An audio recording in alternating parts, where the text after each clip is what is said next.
right, so back to the panel. Simbawati, do you feel that possibly more time is required for voters to register, or are the voters sending a message to politicians that we really are not interested?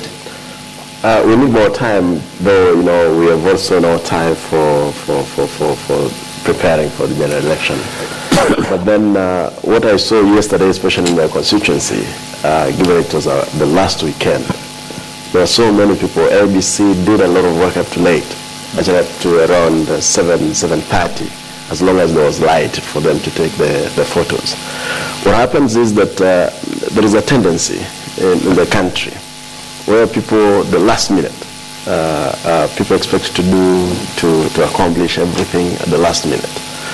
Of course, what you have seen is that there are so many people who want to register, but another thing, there is the issues of IDs. Up to yesterday, there were a number of IDs which were held in the registrar person's office.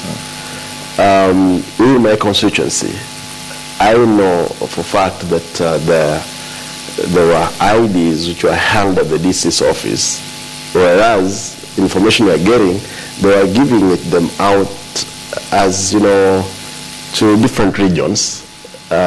No, but if the IDs are ready, really, it's upon the people to come and collect. And again, but if we look at the figures that IEBC was studying, it's 6 million people whose IDs have already been issued but have not been collected or have not registered. I will tell you, in my constituency, there is a problem. And this problem is from the administration itself. If you go there, you'll go with your waiting card, you'll get that we were demanding for the list which had come from the registrar of persons head office. These guys are not giving out. But when you go back to the registrar of persons, we have given back those IDs which have already been registered. Therefore, there is a problem. So many people are coming up. The president the other day, he was saying that people can go ahead. Get the IDs in 3 days. 3 days, which is not the case. It has not happened in Nairobi. Therefore, we are saying is that there is the new people who have the waiting cards is a big problem. They walk into the registration center, they're turned away. It's a cry all over. But we're saying that it's necessary, if indeed they were serious for these people who have not registered, for them to register. So for you think time would be something that can add value to the number of voters that we have registered so far? But also, you see, it would mean that they will wait also for the last 2 days for them to rush into the polling stations. Which is something that I think, as courage, we ought to discourage. That's happening. But then let us see what is the turnout by tomorrow, how people are going to behave today. Of course, yesterday I know it was a beehive of everything around the country. We expect for the 2 days, people will do a good job. All right. Irungu Kangata, Member of Parliament for Kiharu, how is your region doing in terms of voter registration?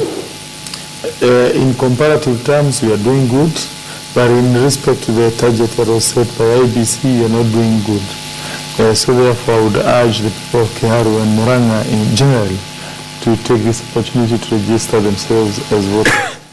However, I have to put the nation's attention to the law.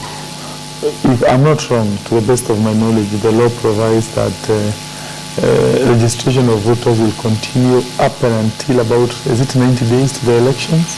And therefore, I would imagine IBC, when it says that it's going to close this exercise, it is closing what we call mass registration, but not individualized registration. So therefore, if at all that is the position, which probably I would ask IBC to clarify. In any event, it is the position anchored in the law. I would urge those Kenyans who are unable to register by 14th of February 2017 to still go to various IBC offices and register themselves as voters. All right. Whether do you think that an extension possibly would be something that would help have more people register? No, when on this same bench, remember I said that they'll register between 3 and 4 million. Those millions they're talking about are neither here nor there. And you can see we are going there. The only basis upon which you'd extend the registration deadline is if there were lines and lines of people and some people have been left off. But if you want to extend because you think somebody is still cooking chips in his house, and he may come if you extend the day, that is not good for planning a serious election like this. The mass voter registration should come to an end, and then the continuous one in isolated places will continue. But I would also urge leaders like my brother Arati here, this thing of looking for an excuse to blame people, blame administration. The president goes there, finds that there's a problem with ID cards. He orders that we get it 3 days. Instead of Mheshimiwa going to get the IDs, you are saying some regions are getting, some other regions. The president says we can use the waiting card to register. Instead of adding the voice to that, to force the IBC to accept, you people are just quiet and blaming the president. So part of the low numbers has been the team that keeps on telling their supporters, oh, they will be rigging. They have already rigged these elections. They have taken.